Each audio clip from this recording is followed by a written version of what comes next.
You. And for all the voters who complain they don't have enough choices when they cast their ballots, there may be an alternative. It's called the Make Elections Fair Act, and it may appear on this fall's ballot. The act would amend the state constitution to do away with partisan primaries and replace them with an open primary. 13 News reporter Bud Foster has more on how it works. Because there's a very small, usually highly partisan group of people who vote in primaries, they tend to choose the most extreme of the choices. Shame on you!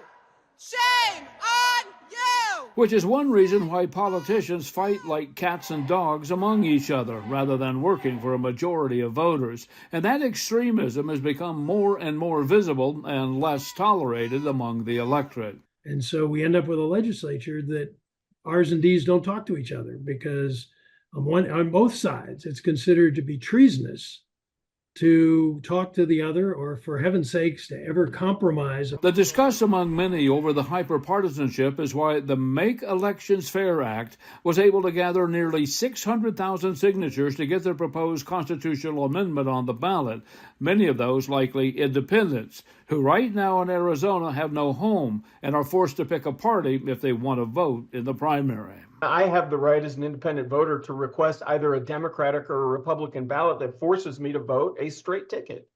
That doesn't make sense. Just put everybody on the ballot. Let's get back to that. I think that will help us begin to solve our problems. There will be pushback for the constitutional amendment. Opposing forces will first challenge the signatures and then the initiative itself. State lawmakers passed this bill, HCR 2033, last year, which will be on the ballot to oppose fair elections this year.